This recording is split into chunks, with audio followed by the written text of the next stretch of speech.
আজকে আমরা কথা বলবো আপনি যদি বাংলাদেশ থেকে D3 ভিসা ক্যাটাগরিতে জর্জিয়া স্টুডেন্ট হিসেবে পড়তে যান তাহলে আপনি টিআরসির জন্য কিভাবে অ্যাপ্লাই করবেন।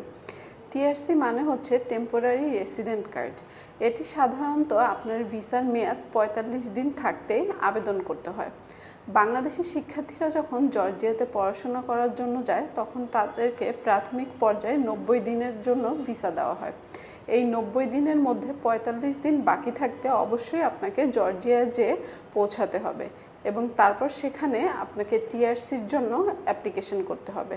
টিআরসির জন্য যে ডকুমেন্টগুলো প্রয়োজন হবে সেগুলো হচ্ছে জর্জিয়ান ল্যাঙ্গুয়েজে ট্রান্সলেট করা পাসপোর্টের copy, health insurance, bank statement, কনভা যেটা আপনাকে ইউনিভার্সিটি থেকে দেওয়া হবে এবং টিআরসি অ্যাপ্লিকেশন ফর্ম।